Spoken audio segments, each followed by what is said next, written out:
Gaming phones don't really get the hype that they used to back in the day, but you're still here and you still want to know about the ROG Phone 5. And if you really want to know about the ROG Phone 5, then you're willing to stay towards the end of this video because I have something very important to tell you.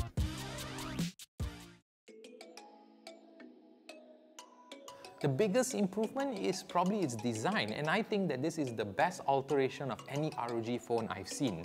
Gone were the days where this kind of phones used to scream for attention with exposed copper platings and holes at the back of the phone. All you have now is just a flat surface with an RGB ROG logo at the back in a dot-like pattern, which is probably a design cue that they took from the Zephyrus G laptops. The phone also comes with two USB Type-C ports, but obviously you're not meant to charge the phone with both the ports at the same time. The side port is meant for you to mount the cooling system, which now comes with triggers that you can map to any function within a game. The air triggers are also present on the ROG Phone 5, which are basically touch-sensitive bumper buttons that you would usually find on a controller. It also has a full HD display which supports 144Hz refresh rate, which, as most of you know, is great for gaming, just as long as the game supports it. The front of the phone might seem a little old school to some of you because it doesn't have a punch-hole selfie camera or a notch. And honestly, I find that kind of refreshing. And it also has an LED notification indicator, which, as most of you know, is pretty rare to find in phones nowadays. The ROG Phone 5 is powerful, and of course you expected that. It is a gaming phone after all. But it loads up games much faster than a lot of flagships that I have tried. And one thing I've realized with all these other flagships, Genshin Impact usually lags and shutters on the highest graphical settings.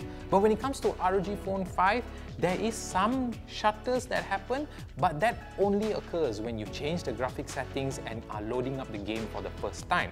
Because I assume there's still some loading that happens after the initial loading screen, but how fast the ROG Phone renders all of that is still quite impressive. It's also great to know that the ROG Phone 5 doesn't get too hot when playing games, and that's a big improvement compared to the ROG Phone 2 when playing Asphalt 9.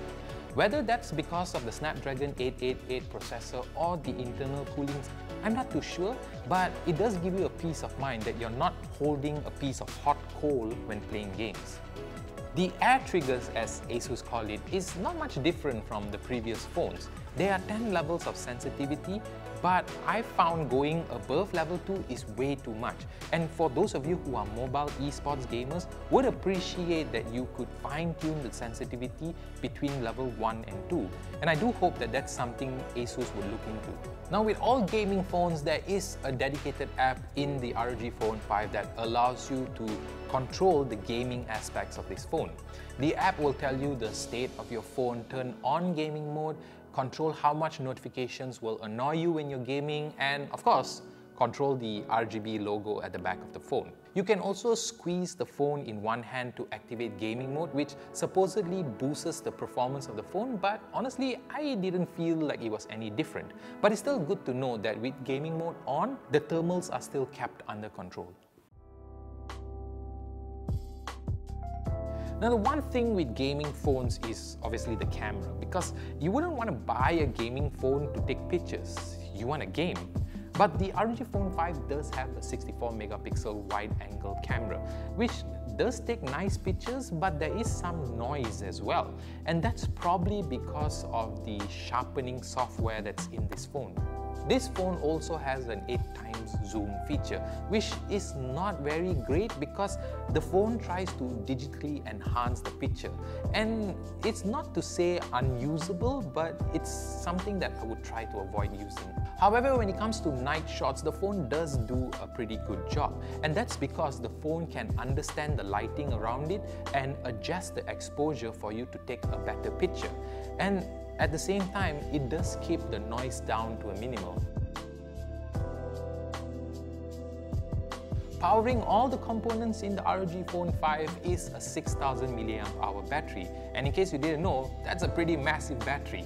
I'm getting an entire day's worth of usage, and that entire day consists of me just playing games. And on a normal usage, I'm getting about 2 days worth of battery life, and that is with the RGB logo turned on. Now you might think that it will take an extremely long time to charge up this phone, but in the box is a 65-watt charger, which will get the phone to 100% in just about an hour.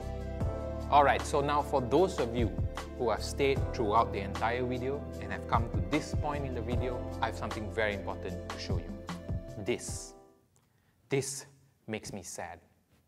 This means that you watch our videos, but you don't like to press the red button. Press the red button, my friends. At the end of the day, gaming phones are not for everyone. It was made to fill up a certain gap in the smartphone market for those of you that want to game on the go. Now sure, you could go out there and buy yourself a Nintendo Switch, but then traveling light is no longer an option. The ability to compress your entire life into a device as small as this is just far more appealing to some. And just because it's a gaming phone, that doesn't mean it's not for you, because this is probably the most powerful phone that you will ever see in 2021. And with the combination of a great battery life and a far sleeker design, this phone can do far more than just game.